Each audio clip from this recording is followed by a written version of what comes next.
칭찬은 고래도 춤추게 한다고 그래요. 그렇죠? 그만큼 칭찬받는 것 싫어하는 사람 없습니다. 여러분도 칭찬받고 싶으시죠?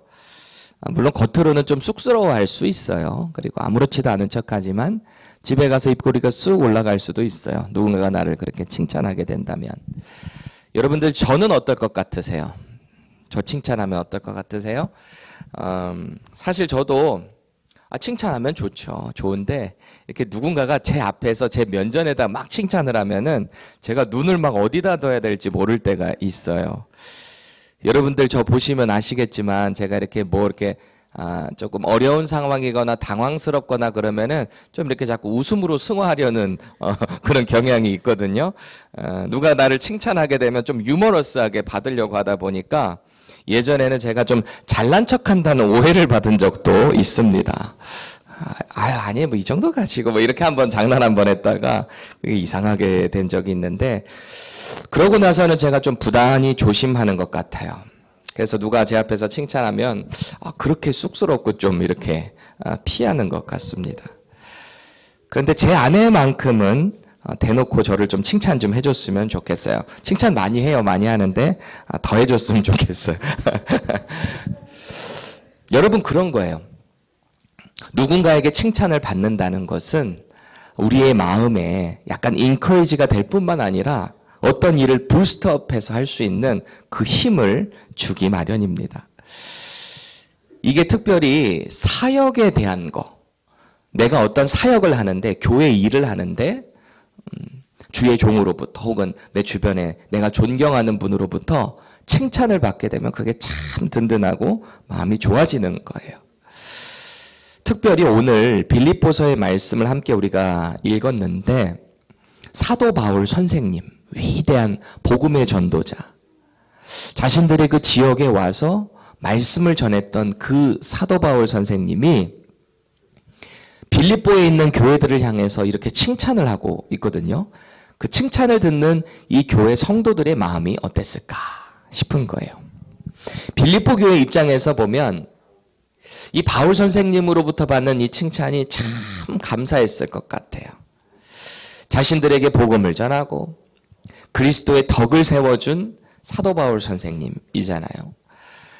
사역에 참 많은 동역을 한 교회 중에 하나가 빌립보 교회거든요. 어떤 동역을 했나 보면은 우리가 이따 좀 살펴보기도 하겠지만 사도 바울 선생님이 가는 곳마다 복음을 전하고 특별히 어려움에 처했을 때 이 빌립보 교회가 헌금으로, 연보로, 기도로 그리고 바울 선생님을 향한 이 애씀과 살핌으로 늘 동역을 했던 교회가 빌립보 교회였다라는 거예요. 말씀을 우리가 오늘 묵상하면서 저와 여러분들의 사역과 삶에 우리 주 예수 그리스도의 칭찬이 있기를 간절히 바랍니다. 예수님을 소유한 저와 여러분이 주님께서 다시 오시는 그날에 저와 여러분들을 정말 칭찬할 수 있었으면 좋겠어요. 그래, 이 마지막 시대에 펜사콜라 한미제일 침례교회에 있는 너희들이 참 수고했구나. 잘했다. 충성된 종아. 나의 잔치에 참여하라. 그런 칭찬이 이 교회에 저와 여러분들의 인생에 있기를 축원합니다. 우리는 지난 주일부터 이 로마서 말씀을 묵상했어요. 그렇죠? 특별히 지난주에는 이 서론적인 부분들을 우리가 함께 나눴습니다. 바울은 언제나 당신의 그 서신서를 쓸 때마다 이게 편지잖아요. 그러니까 서론의 처음 부분은 항상 뭐가 나온다 그랬죠? 인사하고 자기 소개를 하기 마련입니다. 그래서 지난 주일에 로마에 있는 그 교회에 편지를 쓸 때 자기의 정체성, 자기 소개를 사도 바울이 했던 것을 나눴어요. 그는 편지를 받는 대상이 누구냐에 따라서 자기의 정체성이 약간씩 설명이 달라지는 것을 바울 서신서들을 읽어보면 우리는 보게 됩니다. 특히 바울의 사도성에 대해서 부인하는 그 지역에 편지를 보낸다고 하면 내가 왜 사도인가에 대해서 명확하게 예수 그리스도의 종, 그로부터 부르심을 받은 종 나 바울은 너희들에게 편지한다. 뭐 이런 식으로 강조를 하는 모습을 우리는 보게 됩니다. 자신을 인정하지 않는 그들을 향해서 내가 사도가 된 것은 너희들이 인정하던 안 하던 하나님께서, 특별히 예수 그리스도께서 나를 부르셨고 나에게 사도의 직분을 주셨다라는 거죠.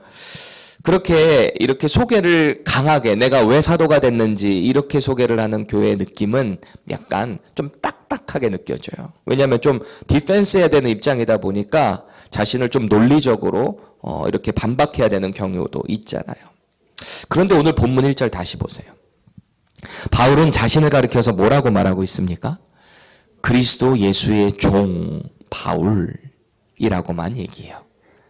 자신이 사도라는 얘기를 하지 않고 나는 예수 그리스도의 종이다 라는 거예요. 왜 바울은 다른 서신서, 특별히 이제 로마서나 뭐 갈라디아서나 이런 데와 다르게 왜 자신을 사도라는 표현을 하지 않았을까요? 그 첫 번째 이유는 아직 빌립보 교회 내에는 이 바울의 사도성에 대해서 의심하는 사람들은 없었던 것 같아요. 그리고 두 번째 이유는 이미 바울과 빌립보 교회 사이에는 깊은 교제 관계에 있었기 때문에 굳이 그것을 얘기하지 않아도 바울의 사도성을 인정하고 있었다.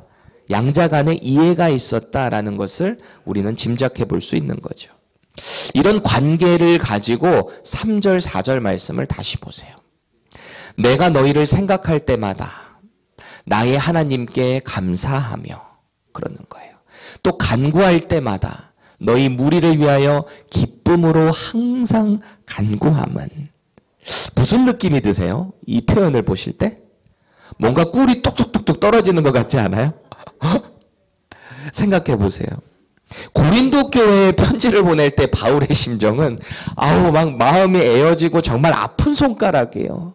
내가 도저히 교회가 세워질 수 없는 그 음란한 지역에 항구 도시에 아주 성적으로 문란하고 우상 숭배가 문란했던 그 지역에 우여곡절 끝에 교회를 세웠어요.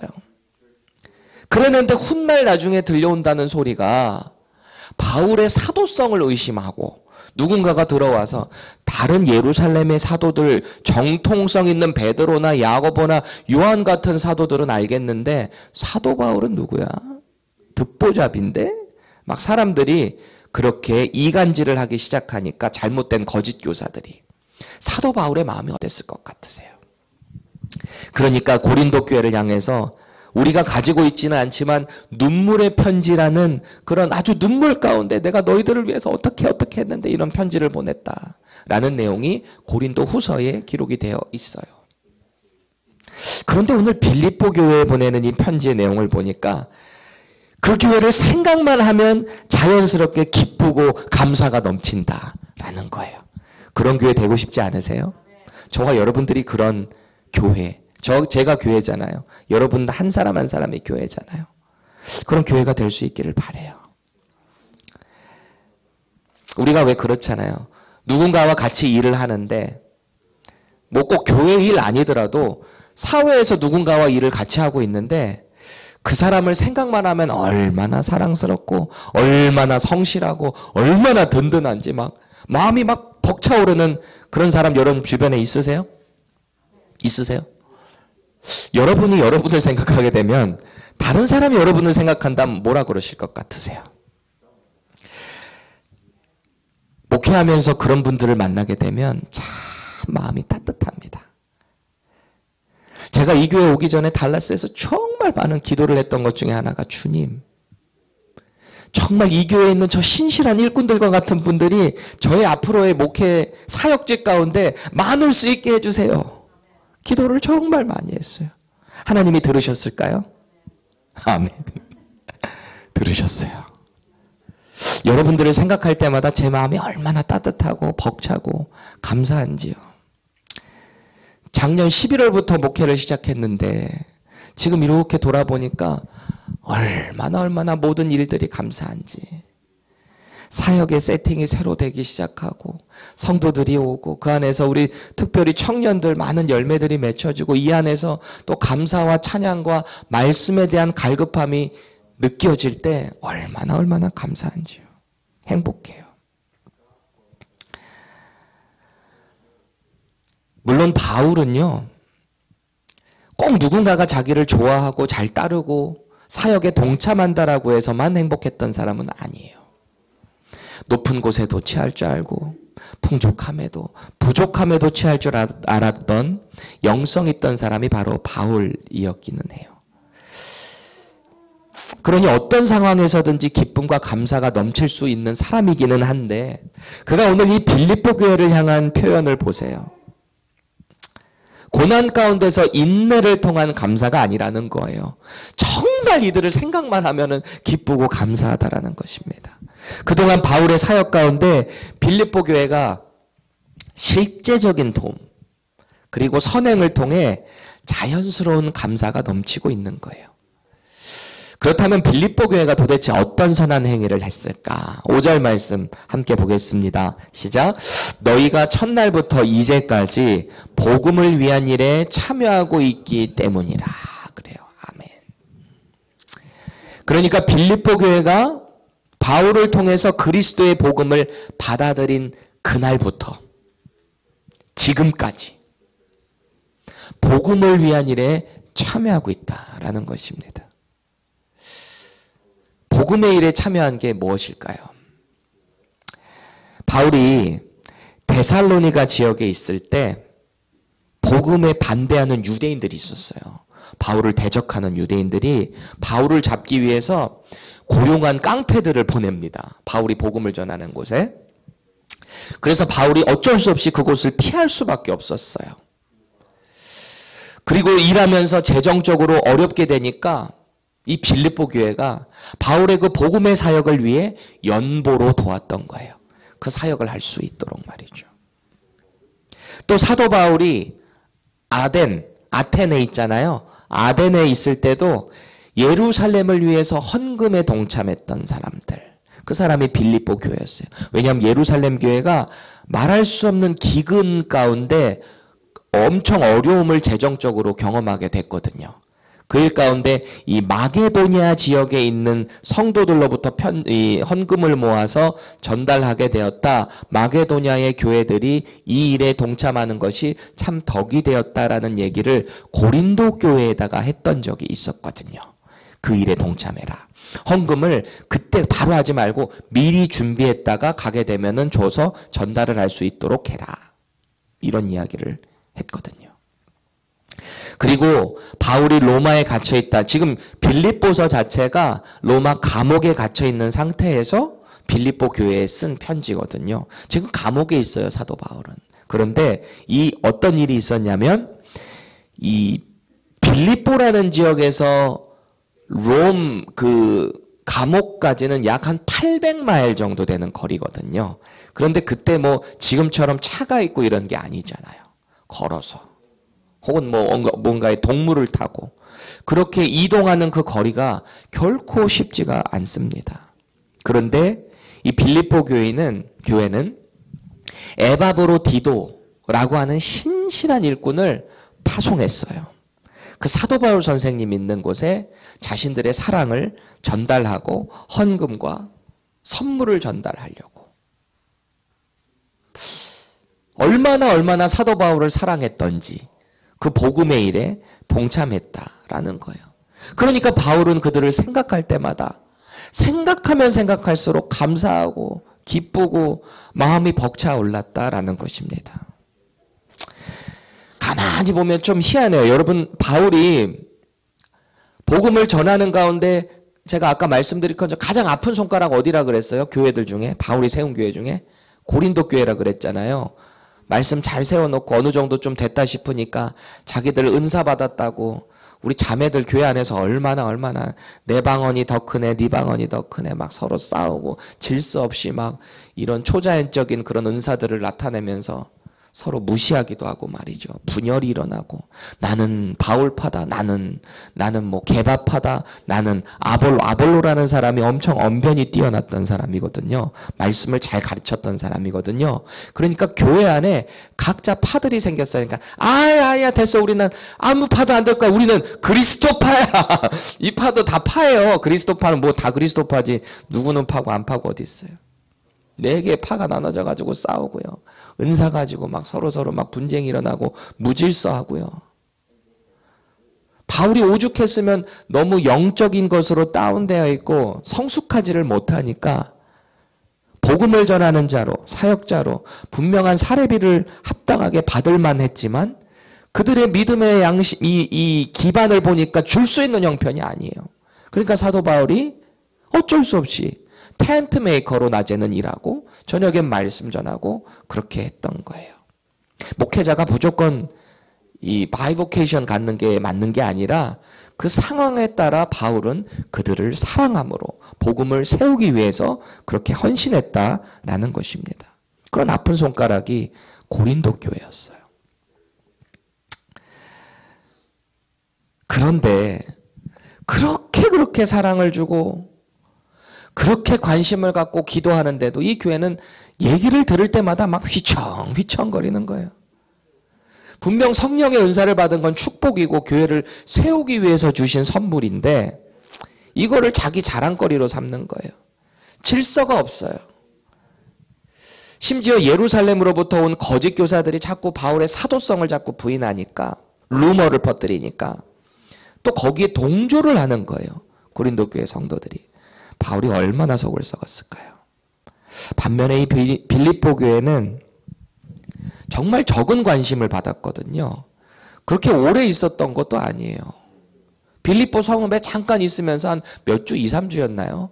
몇 주 있으면서 거기서 복음을 전하고 말씀을 전했을 뿐인데 그 가운데 그리스도의 사랑을 얼마나 흠뻑 받았던지 자신들에게 복음을 전한 사도 바울의 그 사역의 동역을 얼마나 열심히 하는 모습이에요. 희한하죠. 누군가는 정말 열심히 했는데 어려움만 주고 누군가에게는 잠깐 말씀을 전했는데 거기서 말씀이 살아나고 열매를 맺고 말이죠.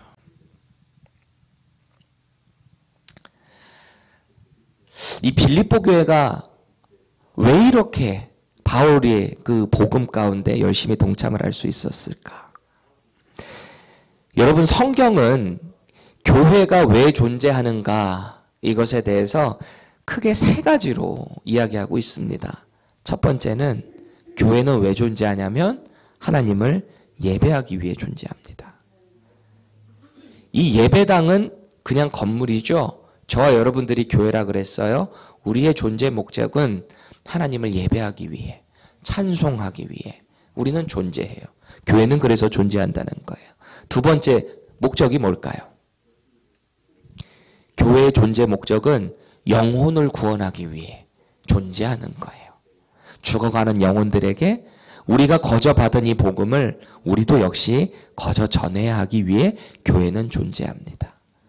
또 교회의 존재 목적 세 번째가 있다면 영적인 훈련, 제자 훈련을 위해서 교회는 존재하는 거예요. 그런데 오늘 5절에서 사도 바울이 빌립보 교회에 감사하는 것 중에 하나가 바로 이 교회의 존재 목적 두 번째인 복음을 위하는 일에 동참했다라는 거잖아요. 영혼 구원하는 일. 그리고 6절 보세요. 그 복음의 정수인 너희 안에서 착한 일을 시작하시는 이가 그리스도 예수의 날까지 이루실 줄을 우리가 확신하노라. 그래요. 복음의 정수. 그 복음의 일을요. 우리가 전해서 뭔가 하는 것 같지만 그 일은 우리가 하는 게 아니에요. 우리는 그저 전하는 도구로 사용될 뿐이고 그 일은 결국 하나님께서 하시는 겁니다. 하나님께서 주시는 은혜라는 거예요. 계속해서 7절, 8절 보세요. 빌립보 교회를 향해서 자신의 그 애절한 마음을 이렇게 표현합니다. 빌립보 교회 성도들이 복음에 동참하는 일로 인하여 그들이 항상 바울의 마음속에 있으며 그래요. 항상 마음속에 있는 거예요. 그 증거는 8절 보세요. 예수 그리스도의 심장으로 그들을 얼마나 사랑하는지 하나님께서 증인이시래요. 바울이 그들을 생각하면은 주님, 저 정말 하나님과 교회 앞에서 저들을 정말 사랑합니다. 제 심장이 어떻게 뛰고 있는지 주님은 아십니다. 증인되십니다. 라는 거예요. 왜 이런 표현 있죠? 내 안에 너 있다. 진짜 그런 거예요. 바울이 복음의 일에 동참하는 그들을 생각하니까 정말 내 안에 너 있다. 너무너무 사랑한다. 나의 복음의 동역자들이요. 너무너무 사랑합니다. 그러는 거죠. 목회자와 교회 간에 얼마나 아름다운 모습이에요. 그렇죠? 저와 여러분들의 관계가 이렇게 될 수 있기를 축원합니다. 제가 여러분들을 위해서 기도할 때마다 마음에 벅차고 감사하고 주님 감사합니다. 이런 분을 같이 있게 해주시고 이런 분과 함께 동역할 수 있게 해주셔서 감사합니다. 그렇게 돼야 되지 않겠어요? 그런데 제가 기도를 여러분들 위해서 할 때 어느 날 주여 제가 어떻게 하면 좋겠습니까?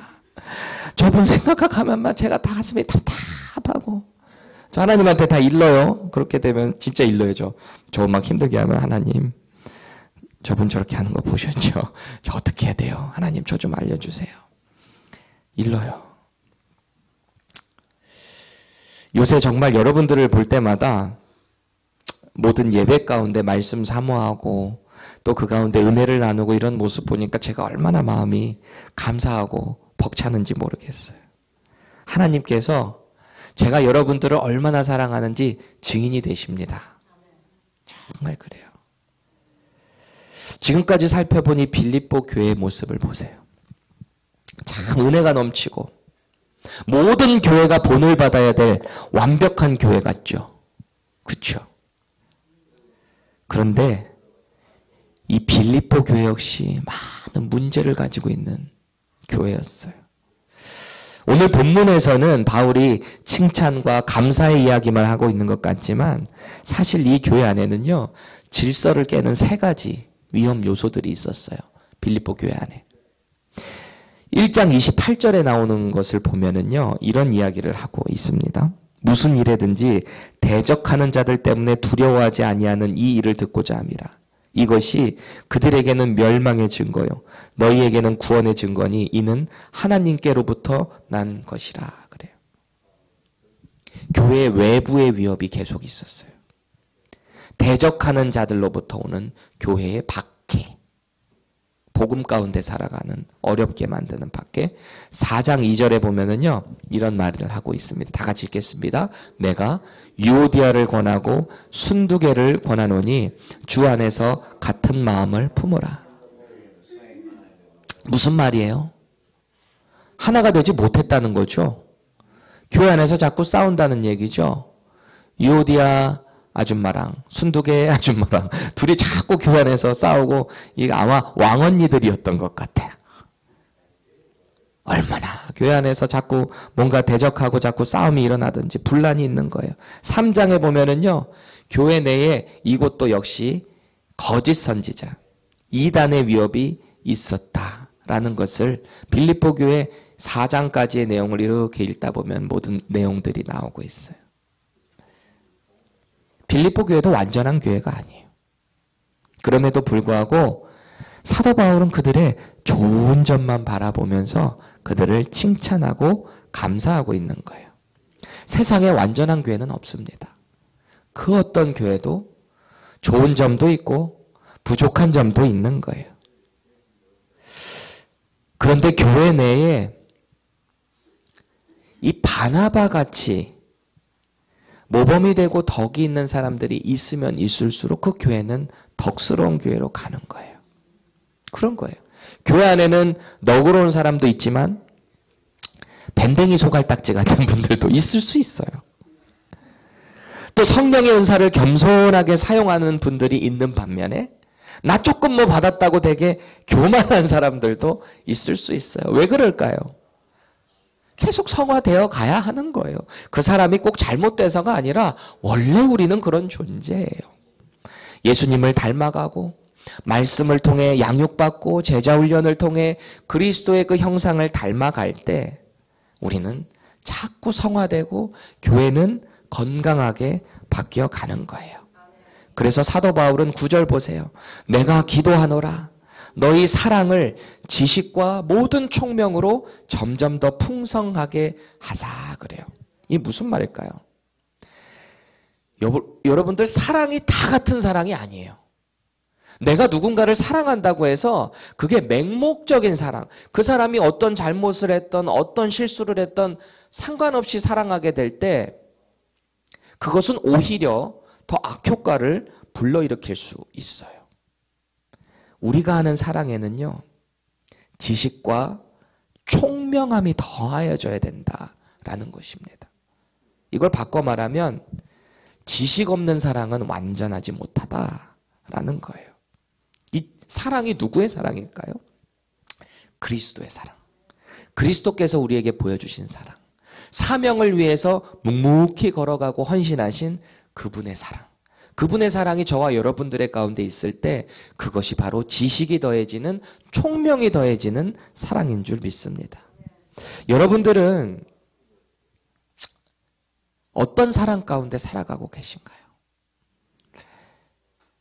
어떤 어른들 이렇게 제가 종종 본 적이 있는데 자식들에게 용돈만 잘 주고 하고 싶은 거 다 하게 해주고 모든 것을 다 지원해주면 그게 사랑이라고 생각하는 분들이 있어요.